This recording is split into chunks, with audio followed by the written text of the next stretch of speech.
So back in 2018, Fox launched something called Live Valve, and it's the first product on the market that automatically adjusted suspension on the fly.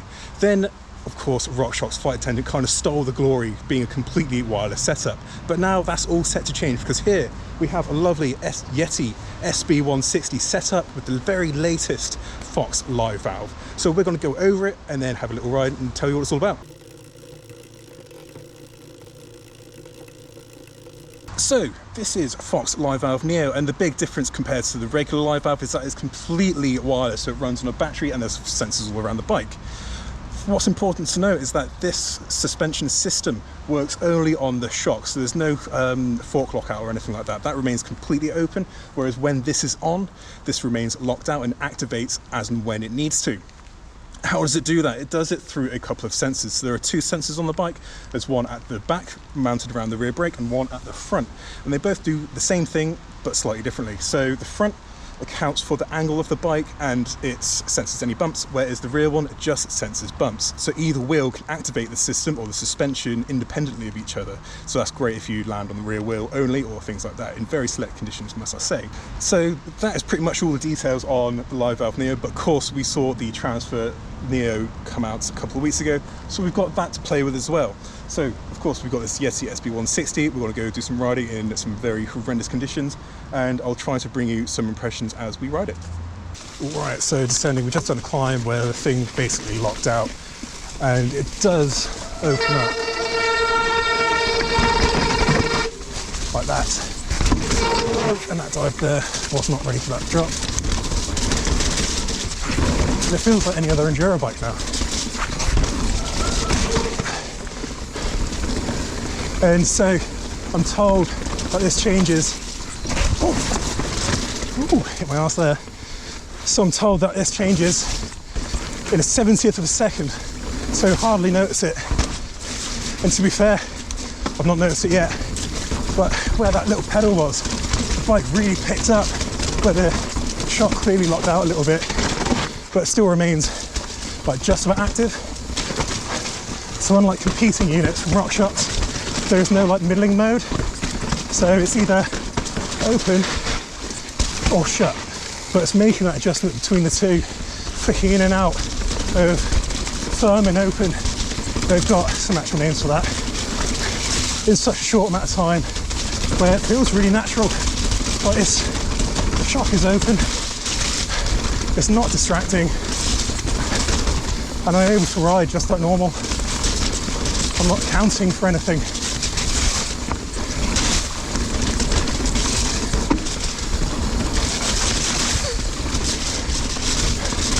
feels really good. Yeah, on the pedals it firms up nicely, so you get that good bit of efficiency. But in areas like that where it gets all chunky, still got all the grip that this bike can offer. So yeah, pedaling up a hill, this is complete tarmac, and the shock's locked out basically. I've not done anything to make that happen, but yeah, the shock stays firm as standard when the system's on, but if it runs out of battery or something like that, it will open up, so you've basically got a normal shock to play with. Then you've got some manual firm modes and compression modes and things like that. So you've still got a lot of adjustment and something to play with if the battery should die. But yeah, when climbing, it's efficient. This is a Yeti bike and they're known for being quite good at climbing. You know, we've tested a few and the climbing performance is real good. But it feels a little bit more like a hardtail. There's a bit of give in the rear, but it's clawing back a lot of efficiency. So we're riding, that's Michelin Wild Enduro MS's on both ends, and they're not the fastest rolling of tyres, but it's definitely making this, well, it's about 15-minute climb in it. It's making a 15-minute climb really tolerable.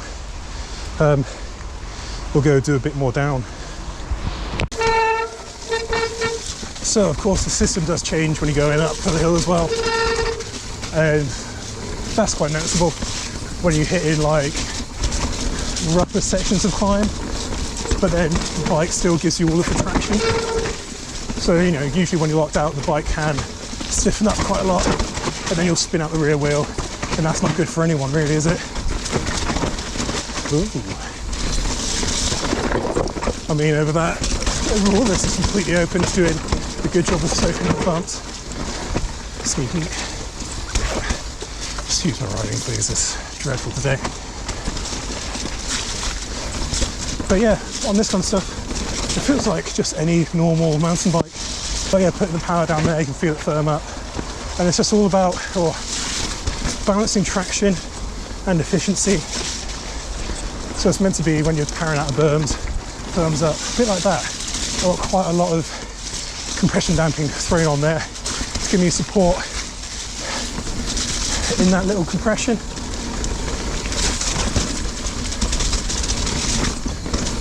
And we're told that it also works when you're in the air. So, the sensors will sense when you're in the air and do stuff to make it work. What does this do when you're in the air again? It anticipates the landing, so it's like, you know, it's like, I don't think it's called free fall mode or just free fall, I can't remember the term, but it basically knows it's in free fall, so it's ready for the... So it'll stay open when you're in the air? Yeah. Cool. Yeah. Well, what's the names again? Open, active? Active or support. Active and support. Or supported. Or supported.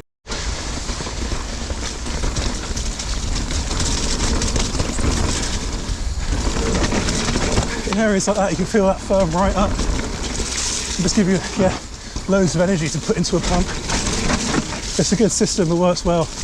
But we'll talk a little bit more about it in a second. Alright, so Fox Live Valve Neo, obviously it's very wet and the conditions aren't great, but it's actually quite an impressive bit of kit. Main take home is just how natural it is. There wasn't a situation where I felt that it was a hindrance or I kind of knew that it was working. It kind of worked its magic as and when it needed to, rather than kind of interrupt things in a way that would upset the bike or anything like that. And it works really well. It's very quick and very precise. So in big compressions, it'll firm up quite a lot. So it makes every watt of effort you put into that compression, or it makes the most of every single one. So yeah, it balances efficiency with a lot of traction. Of course, this is a big enduro bike. This was about 165 minute travel to play with, but it made the bike climb a lot better. Like these Yetis, they genuinely climb really well anyway.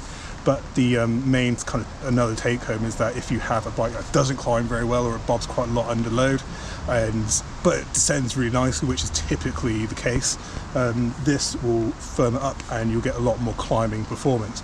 And again, you know, we're riding fairly aggressive tyres, so these are the Michelin Wild Enduro MSs, I might say they're sound to start with.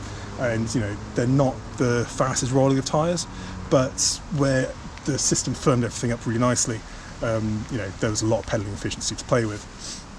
There's also a good amount of settings. So here you've got it's not a firm switch, but you can dial in how firm or how soft the suspension is before the, or in its main default setting, so firm or support. So you can dial it back so it's fairly squishy, but it still gives you some support, or you can put it all the way on. I've ridden it with all the way on just so I can kind of feel where it's been working, and it's great. So in some areas, you know, compared to a flight attendant, you might want to make the fork more efficient, but I never lock out the fork. It's not something I've ever wanted to do or been interested in. And of course, you can clearly tell how this works in tandem with each other. So when the front wheel hits a bump or anything like that, you can bet bottom dollar that the shock's going to open up as well. A word on the dropper post. It's pretty cool. It is a dropper post, it goes up and down. It's a very expensive dropper post. It's £1,100 or thereabouts. But the cool thing is the lever, really, there's so little throw, so you can just tap it and it will come up as, it's very sensitive. So the big kicker of this system is that it is quite expensive. We're talking £1,568 for the 2 sensors and the shock. Batteries another £100, so it's not cheap. It's not something that I believe will appeal to the average punter. I wouldn't put my money down on it personally, but if you were looking to race or you wanted to take every kind of ounce of efficiency you can get from your bike, it's a very worthy upgrade because it does exactly that. If you're flicking the lockouts anyway, it might be something that you would look into, because of how it works on the fly. So the sections where we'll pedal quite hard and it will firm up and it will work really well. So yeah, it's very much a horses for courses kind of thing. It's only available on the Fox Float X and the coil version, so it's not a cross-country product yet. We're not sure if that'll actually be a thing, and it's not on the downhill stuff yet, so that may not be a thing either. But yeah, if you're looking to eke out all of the efficiency you can, basically in most scenarios, while balancing traction and not really having to think about it, that's exactly what this does, and it's a pretty cool product. But if you'd like a deeper look into this, we've got a first ride review over on off-road.cc, and of course we've got all the socials and that going up as well. So thank you very much for watching, and we'll see you in the next one.